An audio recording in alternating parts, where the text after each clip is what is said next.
Sabi niya, hindi raw involved yung leadership dun sa... Hindi naman kailangan kasi talaga involved yung leadership. So bakit siya nagde-deny? It's enough na pinag-uusapan ng mga members of the House of Representatives ang impeachment. Hindi naman kailangan involved ang leadership. Pero ano sinasabi ng mga kaibigan nyo? Ongoing pa rin ba yung usapan sa impeachment? Paano sinasabi sa inyo ng mga close friend nyo dito sa House? Ang sinasabi sa akin ng mga tiga Mindanao, ang sinasabi sa akin ng mga tiga Mindanao ay pinag-uusapan talaga ang impeachment. At kapag tinatanong sila kung anong mangyayari sa 2028, ang sinasabi nila si Speaker Martin Romualdez daw ang candidate for 2028. Si President Marcos, nagkausap na ba ulit kayo amid sa mga nangyayari na ito? Wala. Hindi naman kasi kami talaga nagkausap niyan. Hindi kami magkaibigan. Unang-una, nagkakilala lang kami dahil naging running mate kami. So, bago pa man kami naging running mates, hindi na kami nag-uusap. Nagkausap lang kami during campaign at dahil sa trabaho noon. Banda ngayon, hindi na kami nag-uusap. Ang kaibigan ko talaga si Senator Amy Marcos. Kilala niya ako since 2012. Pero ma'am, kailan po yung naging last na pag-usap niyo po ng Nung nag-tender ako ng resignation, yun yung last na nagkausap kami ni President Ma'am, Marcos. do you think kung si President Marcos magsalita para sa inyo, on behalf of you, baka maayos kaya itong nangyayari dito sa Kongreso?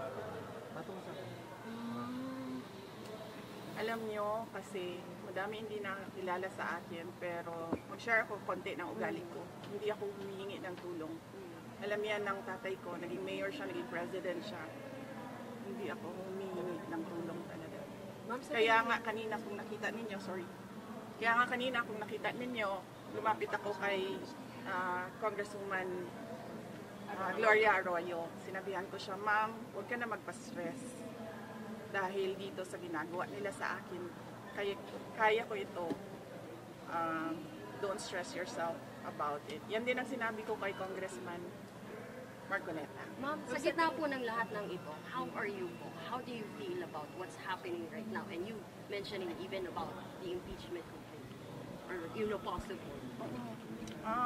Iniisip ko lang na kapartihan ng journey ko as a government official, yung lahat ng nangyayari ngayon.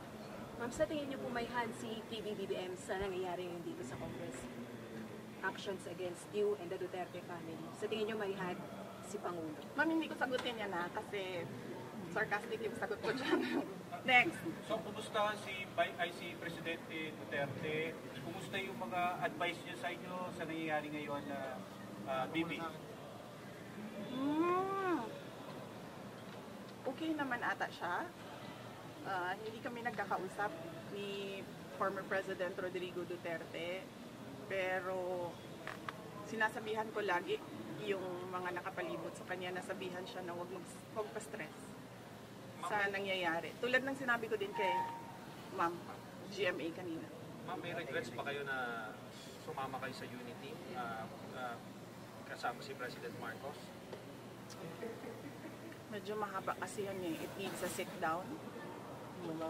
Sit down tayo, sit down. Sit down tayo, ma'am. Sit down tayo. Tara na, ma'am. Opo kaya? Anyways.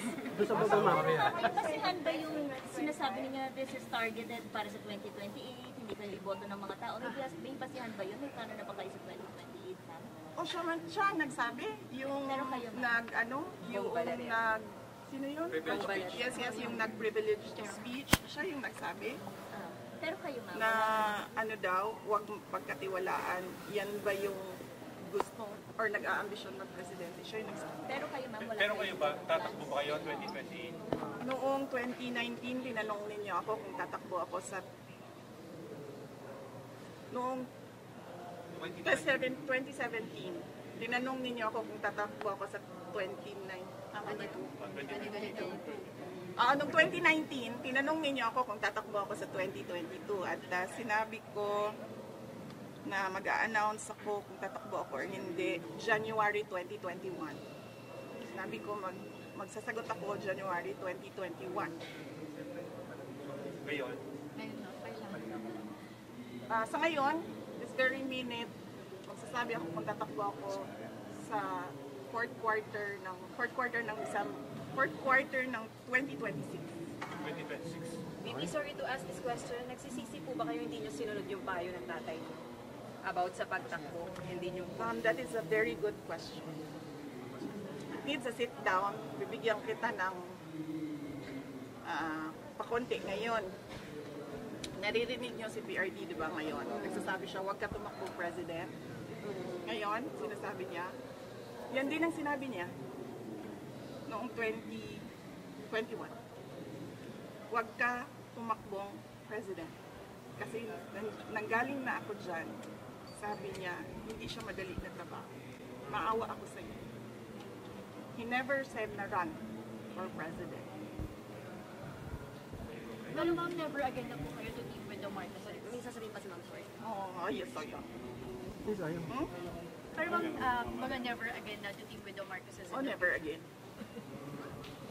Why, ma'am? Sit down tayo. Sige, ma'am. Kailan niyo gusto, ma'am? sa baba po yun? Ma'am, last Sa baba, ma'am. Ma'am, last question na lang. You kind of turned emotional when we asked you kamusta ka na kanina and you not asking for help to anyone, even kay CGMA, kay Kung Ma'am. makikita niyo, di ba, kahit asawa ko wala siya dito. Hindi ako tao na humihingi ng tulong. Sinabihan ko lang yung asawa ko kanina, sabi ko, maghanda ka lang. Kasi sabi niya magluto ako, sabi ko, okay, sige magluto ka lang for dinner.